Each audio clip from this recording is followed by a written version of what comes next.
arrependimento. O arrependimento é a atitude básica e essencial na vida de qualquer cristão. Não existe cristianismo se não houver arrependimento de pecados, se não houver mudança literal de vida. Todo e qualquer evangelho, toda e qualquer doutrina, toda e qualquer palavra, toda e qualquer mensagem que não pregue arrependimento de pecados e mudança de vida, não procede da cruz, não procede de Cristo, não procede da palavra de Deus. Pode ser qualquer outra coisa, menos o evangelho de Jesus Cristo.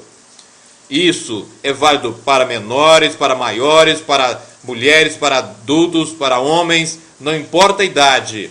O evangelho de Jesus Cristo exige uma coisa: mudança literal de vida.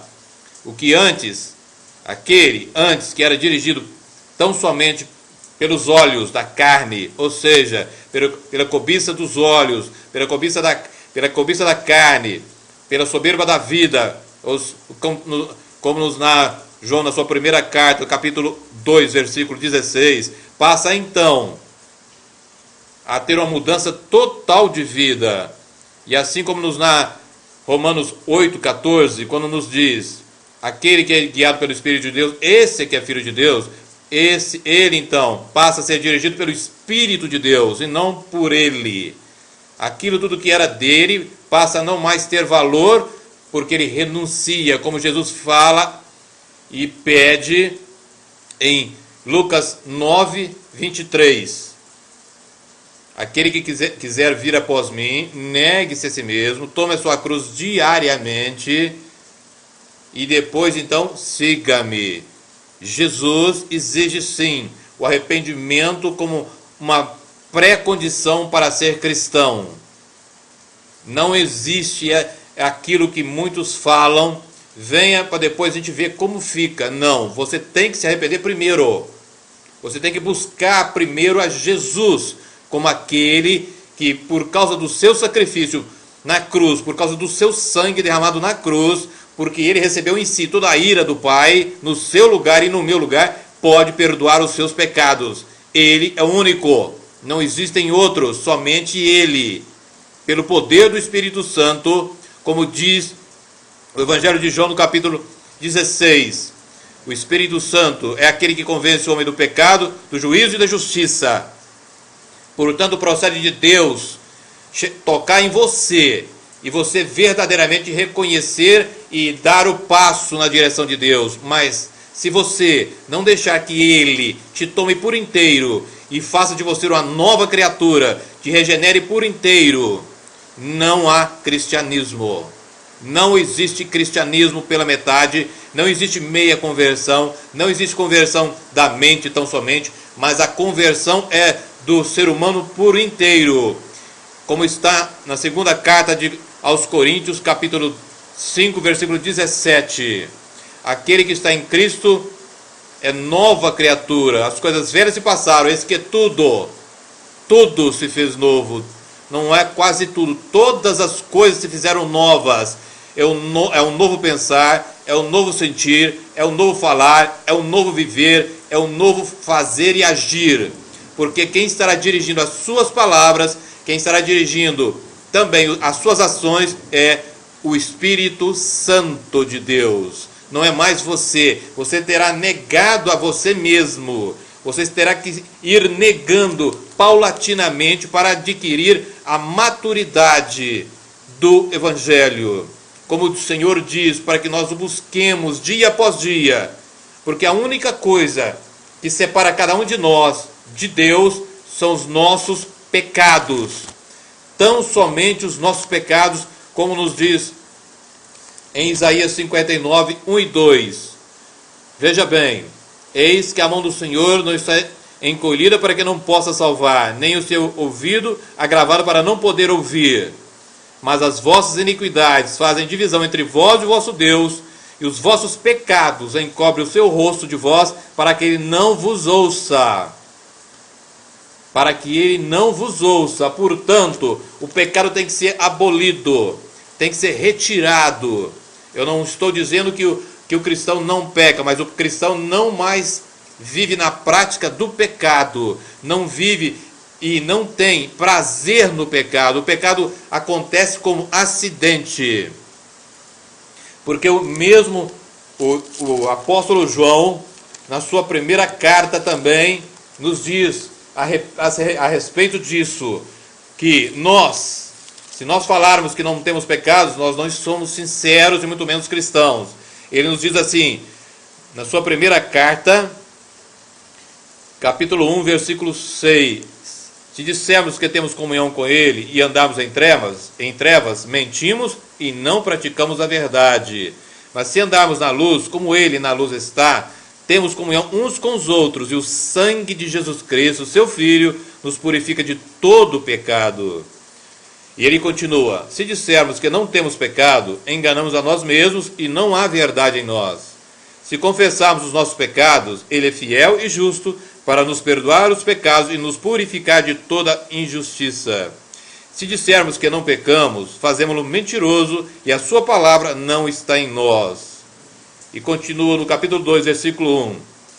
Meus filhinhos, essas coisas vos escrevo para que não pequeis. E se alguém pecar, temos um advogado para com o Pai, Jesus Cristo, o justo.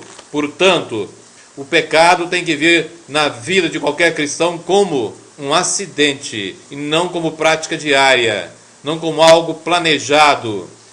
E eu volto então, arrependimento é a atitude básica e essencial, porque o cristão tem que crescer em graça, tem que crescer em fé, é de glória em glória sim, mas também de arrependimento e arrependimento. O que eu quero dizer isso?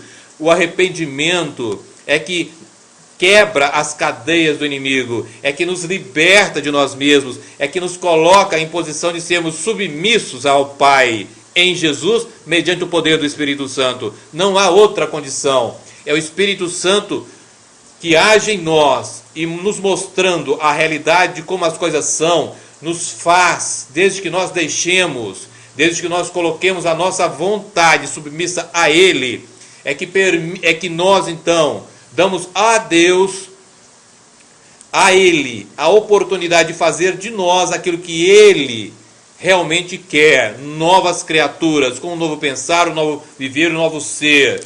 E nós não devemos nos esquecer que Ele pagou um altíssimo preço, porque Ele pegou em si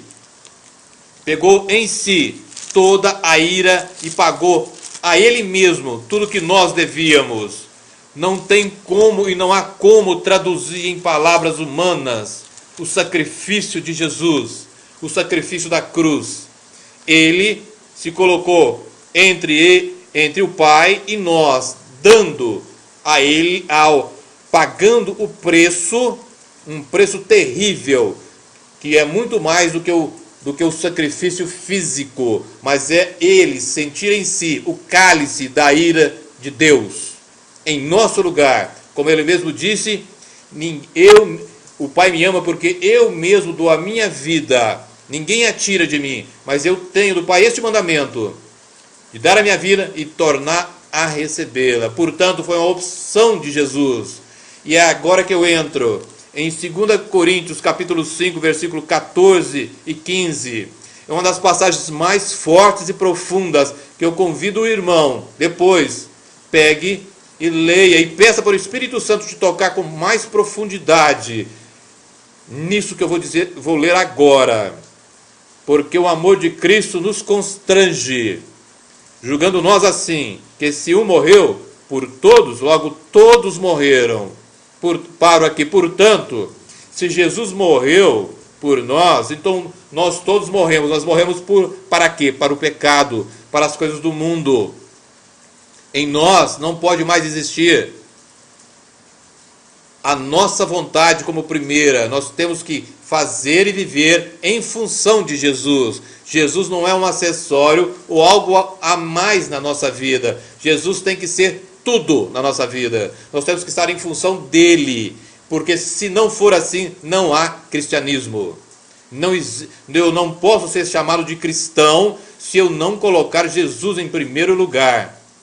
E ele continua dizendo no versículo 15 da segunda carta aos Coríntios, no capítulo 5.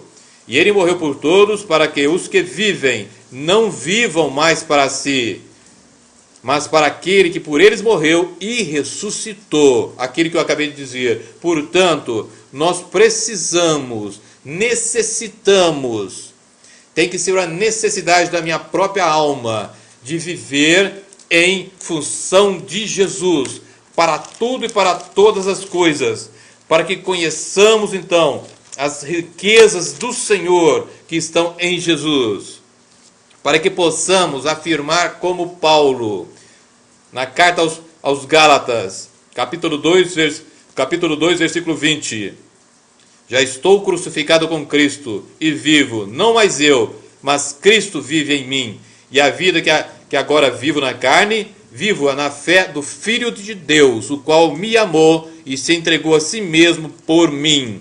Portanto, cristianismo é uma morte diária do eu. É uma morte diária da sua vontade para fazer a vontade do Pai. Meus irmãos, do início ao fim do ministério de Jesus, nós vemos que ele pregou arrependimento. As primeiras palavras de Jesus, que nos são narradas em Mateus 4,17, ele diz: arrependei-vos, porque é chegado o reino dos céus.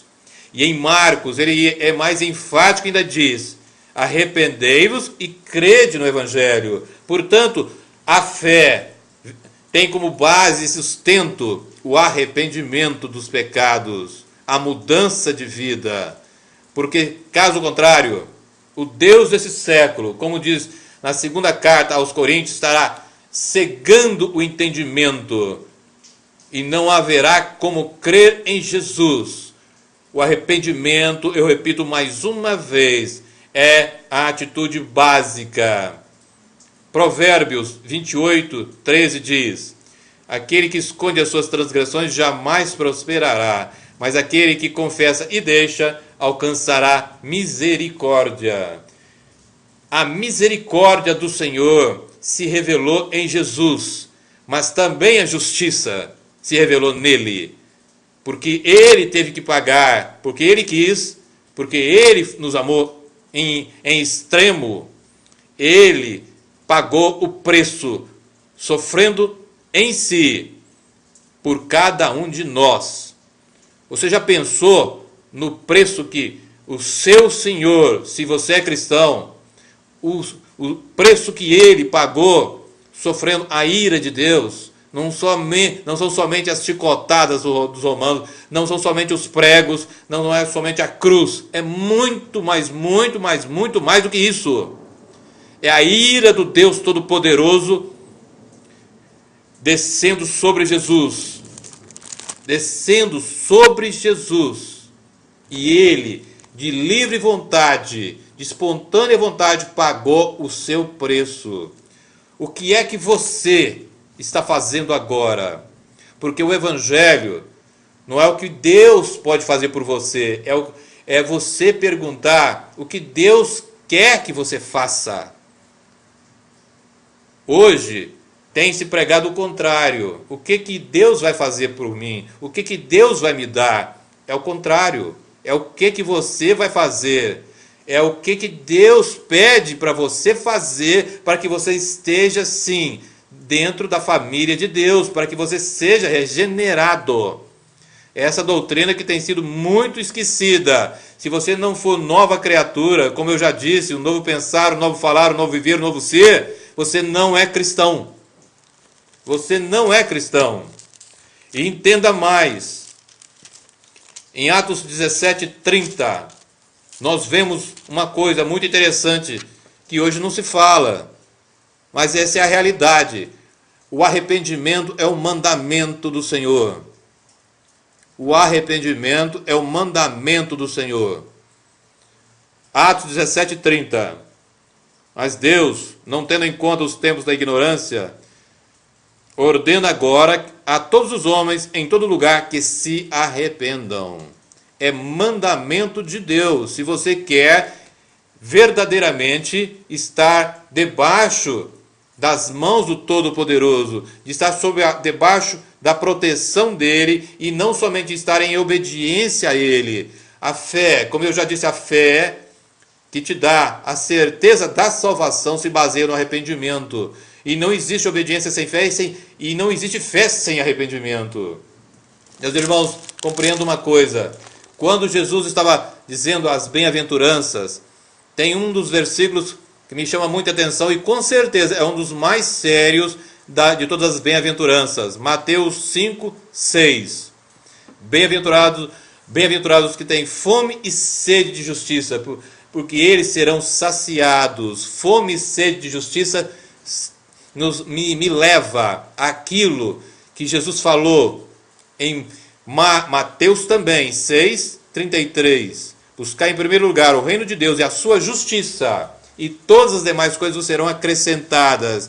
Sede e fome de justiça me leva ao reino do eterno, me leva às coisas espirituais, me leva a viver de fato o que está em 1 Coríntios 10:31. E aí então, você pode dizer que é cristão se você fizer isso. Caso contrário, você não é cristão. Não se engane pelas pregações erradas. É isso mesmo que eu falei, pregações erradas, pelo ensino errado de muitos que de fato torcem textos e não pregam a verdadeira palavra de Deus. Não é porque não conhecem, é porque não querem pregar, para se autopromoverem, para usarem textos para que aquilo que é melhor para eles e não aquilo que é melhor para o Senhor, para aquilo que é melhor para Deus, para aquilo que é melhor para ele mesmo na realidade, se ele tivesse se convertido. 1 Coríntios capítulo 10, versículo 31. Quer comais, quer bebais, ou façais qualquer outra coisa, fazei tudo para a glória de Deus. O Evangelho de Jesus Cristo é a busca incessante da glória do Pai. E você só tem um jeito, negando-se a si mesmo, em tudo e em todas as coisas. Entenda uma coisa, meus irmãos, isso que o Senhor pede é algo muito delicado para quem vive segundo a carne, que com certeza não vai fazer. Vai buscar as obras da carne, aquelas que estão narradas na carta aos Coríntios, na carta aos Gálatas, no capítulo 5, do versículo 19 ao 23. Prostituição, impureza, lascívia ou sensualidade, idolatria, feitiçaria, porfia, ou seja, briga, oposição, emulações, ressentimento, iras, pelejas, dissensões, ou seja, separações, heresias, isso que eu acabei de falar agora mesmo, ensinos que não são os ensinos bíblicos, invejas, homicídios, bebedice e glutonarias. Viverá segundo isso, se esquecendo daquilo que está em Romanos 14:17, que diz: o reino dos céus não é comida nem bebida, mas justiça, paz e alegria no Espírito Santo. É o Espírito Santo que deve conduzir a vida de todo aquele que é cristão. Caso contrário, se não for o Espírito Santo, não há cristianismo. Não há cristianismo. E compreenda que João Batista também, no início do seu ministério, pregou as mesmas palavras que Jesus no início do seu ministério. Ele diz assim, em Mateus 3, versículo 2, arrependei-vos, porque é chegado o reino dos céus. Mas no versículo 8, nos diz algo muito importante. Ele diz assim, produzi, pois, frutos dignos de arrependimento. E continua, e não presumais de vós mesmos, dizendo, temos por pai a Abraão, porque eu vos digo que mesmo dessas pedras, Deus pode suscitar filhos a Abraão. E também agora está posto o machado à raiz das árvores. Toda árvore, pois, que não produz bom fruto, é cortada e lançada no fogo. Entenda, o arrependimento faz parte da justiça de Deus. E se você se arrepende, de fato, dos seus pecados, você está saindo do rumo da ira de Deus que vai cair sobre todo aquele que é ímpio, todo aquele que não busca a Deus em primeiro lugar, que não tem Jesus como único Senhor e Salvador. E ter Jesus como único Senhor e Salvador não é somente uma atitude de declarar que Jesus é meu Senhor e Salvador, é pelas atitudes, é pela palavra, é pelo ser da pessoa, é pelo viver diário, é pela comunhão diária. E quando ele diz isto, aqui em Mateus 3, versículo 10, quando ele fala, toda árvore, pois, que não produz bom fruto, é cortada e lançada no fogo. Me leva a João, Evangelho de João, capítulo 15, da videira, quando Jesus diz que ele é a videira verdadeira, que o Pai é o lavrador, e depois ele vai nos dizer assim, no versículo 2, toda vara em mim que não dá fruto, o Pai atira, e limpa toda aquela que dá fruto para que dê mais fruto. E continua dizendo, e no 5 ele diz, eu sou a videira, vós as varas. Quem está em mim e eu nele, esse dá muito fruto, porque sem mim nada podereis fazer. Mas agora o que eu quero, no versículo 6, se alguém não estiver em mim, será lançado fora como a vara e secará. E os colhem e lançam no fogo e ardem. Veja bem, Mateus 3, versículo 10, diz que a árvore que não produz bom fruto é cortada e lançada no fogo. E aqui Jesus, sendo a videira e nós os ramos, ele diz, se nós não dermos frutos, se nós não produzirmos, nós seremos colhidos e lançados no fogo, e então vai arder. Isso é inferno, ou seja, vai ser lançado no inferno. E por que isso? Meus irmãos, um dos porquês você vai encontrar logo abaixo, no versículo 8. Porque quem não dá fruto não está buscando a glória de Deus, como eu disse agora. Não está buscando a glória do Pai. Então, vai ser jogado fora sim. Onde vai haver choro e ranger de dentes no inferno. O destino dessas pessoas e de você, se você não está dando fruto, é o inferno. João 15, 8. Nisto é glorificado meu Pai, que deis muito fruto, e assim sereis meus discípulos. Veja bem, para que o Pai seja glorificado é necessário dar fruto e muitos frutos. E assim sereis meus discípulos, é Jesus falando. E não é só isso, são frutos que permanecem, porque no mesmo capítulo, no versículo 16, ele diz, não fostes vós que me escolhestes a mim, mas eu vos escolhi a vós, e vos nomeei, para que vós deis fruto, e vosso fruto permaneça. São frutos que permanecem, são frutos duradouros, não são frutos de poucos minutos, de poucas horas, ou seja, movidos pela paixão humana. Não, são frutos do verdadeiro amor. Do verdadeiro amor que o Senhor tem por cada um de nós, como ele diz nesse mesmo capítulo, capítulo 15 de João. O meu mandamento é este, é mandamento, que vos ameis uns aos outros, assim como eu vos amei. Entendam bem, como eu vos amei, o poder maior reside no amor. No amor. No verdadeiro amor. Não o amor que estão dizendo por aí, mas o verdadeiro amor que cobra, que exige sim, assim como o Senhor exige de cada um de nós.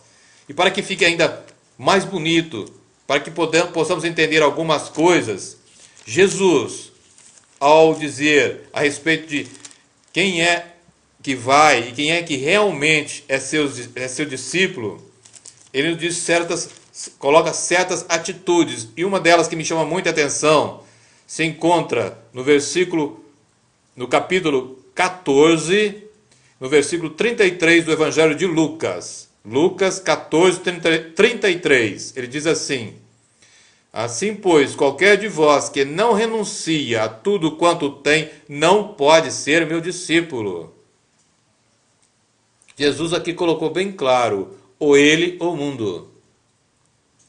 Como está em Mateus 6, 24, não podeis servir a Deus e a Mamon, a Deus e ao mundo, a Jesus e ao mundo, ou um ou outro. O cristianismo o verdadeiro cristianismo sempre vai bater contra o mundo. e vai ser perseguido por ele. Se você quer saber se você é cristão, veja se sua vida de fé leva com que as pessoas te persigam, seja em casa, na família, seja no trabalho, na rua, onde for. Se você não está sendo perseguido e se não há oposição a você, ao seu ministério, a tudo aquilo que você fala e prega, é bom você rever a sua vida. Porque Jesus disse que seríamos perseguidos. Nesse mesmo capítulo 15 de João, ele diz isso. Capítulo 15 do Evangelho de João, versículo 20, ele diz: lembrai-vos das palavras que eu vos disse, não é o servo maior que o seu senhor. Se a mim me perseguiram, também vos perseguirão a vós. Se guardarem a minha palavra, também guardarão a vossa. Mas tudo isso vos farão por causa do meu nome, porque não conhecem aquele que me enviou. Portanto, tudo começa no arrependimento. E no arrependimento contínuo, no arrependimento constante, numa busca constante da face de Deus. Não existe como ser cristão sem arrependimento. E para que nós entendamos mais, no início, depois, no final do ministério de Jesus, no capítulo 24 de Lucas, versículo 47, ele diz, dando as últimas instruções aos discípulos, ele diz também que fosse pregado no nome dele o evangelho, mas com o arrependimento e o perdão de pecados para a remissão dos pecados, ou seja, o arrependimento em primeiro lugar para que houvesse perdão de pecados. Se você quer que Deus te perdoe, se arrependa. Não há perdão sem arrependimento. Eu vou repetir, não existe perdão sem arrependimento. A condição básica e essencial, como eu já disse, eu repito mais uma vez, perdão. Para que haja perdão, é necessário arrependimento de pecados. E no início do cristianismo, no capítulo 2 de Atos, depois que Pedro proclamou a palavra, no seu primeiro sermão em Pentecostes, e aqueles que ouviram se chegaram até ele perguntando o que nós vamos fazer, o que nós devemos fazer para sermos salvos, olha a palavra de Pedro, no capítulo 2 de Atos, versículo 38, e disse-lhe Pedro: arrependei-vos, e cada um de vós seja batizado em nome de Jesus Cristo, para perdão dos pecados, e recebereis o dom do Espírito Santo. Porque a promessa vos diz respeito a vós, a vossos filhos, e a todos os que estão longe, a tantos quantos Deus, nosso Senhor, chamar. Primeira palavra, arrependimento. E depois, quando ele fez o discurso no templo, depois que ele e João tiveram a graça da cura do coxo, a porta formosa, da mesma maneira ele diz, Atos 3,19, arrependei-vos, pois, e convertei-vos, para que sejam apagados os vossos pecados, e venham assim os tempos do refrigério pela presença do Senhor. Portanto, para que Jesus, através do Espírito Santo, seja presente na sua vida, é necessário arrependimento e, portanto, conversão, mudança literal de vida. Essa é a condição básica na vida de qualquer cristão. Arrependimento, mudança literal de vida, para que o Senhor possa fazer habitação em você através do Espírito Santo e com você andar. Guarde no seu coração, não existe cristianismo sem arrependimento. Se arrependa dos seus pecados. E a condição que você sabe, se você de fato é cristão, uma das condições é: se hoje você odeia o pecado que antes você tinha prazer em fazer. Se você não odeia o pecado, como Deus odeia o pecado, mas também odeia o pecador, porque aquele que é santo não pode se ter pacto algum, nem com aquele que peca, muito menos com o fruto do seu pecado, ou seja, o pecado em si. Se você não tem ódio para com o pecado, se você não aborrece aquilo que você fazia antes, mas ainda é tolerante com ele, você ainda não nasceu de novo. Você ainda não é um filho de Deus. Você não é cristão. Não existe, eu repito mais uma vez, eu estou sendo repetitivo, mas é preciso que você compreenda. O verdadeiro cristianismo procede da palavra. Não é para torcer palavra, não é para torcer texto, para que se use para o bem de um ou de outro. Há um só evangelho, há um só Senhor, há um só Espírito Santo, há um só Deus. E a palavra dele também é única. É única. E ela nos diz também agora, para acabar, encerrar isso que eu estou dizendo para o irmão a respeito de arrependimento. Veja o que o Senhor nos deixa como um alerta, como uma direção para ser seguido, para aqueles que de fato desejam e querem ser cristãos e tê-lo como pai. 2 Coríntios 6, do 14 em diante. Não vos prendais um jugo desigual com os infiéis. Porque que sociedade tem a justiça com a injustiça? E que comunhão tem a luz com as trevas? Portanto, não há jeito. Se você for tolerante com o pecado, se você tiver união com quem não é e não tem a fé de cristão, você não está fora do propósito de Deus. Refaça a sua aliança. E só há um jeito: clamando misericórdia e mudando a sua vida. E que comunhão tem a luz com as trevas, como eu disse? Depois, versículo 15. E que concórdia, que comunhão pode existir? Que concórdia há entre Cristo e Belial? Belial, um dos nomes de Satanás. E que concórdia há entre Cristo e Belial? Ou que parte tem o fiel com o infiel? Veja bem, não existe. E agora, e que consenso tem o templo de Deus com os ídolos? Porque vós sois o templo do Deus vivente, como Deus disse, neles habitarei e entre eles andarei. E eu serei o seu Deus e eles serão o meu povo.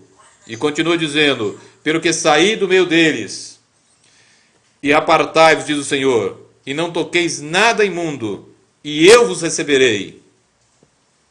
E eu serei para vós pai, e vós sereis para mim filhos e filhas, diz o Senhor Todo-Poderoso.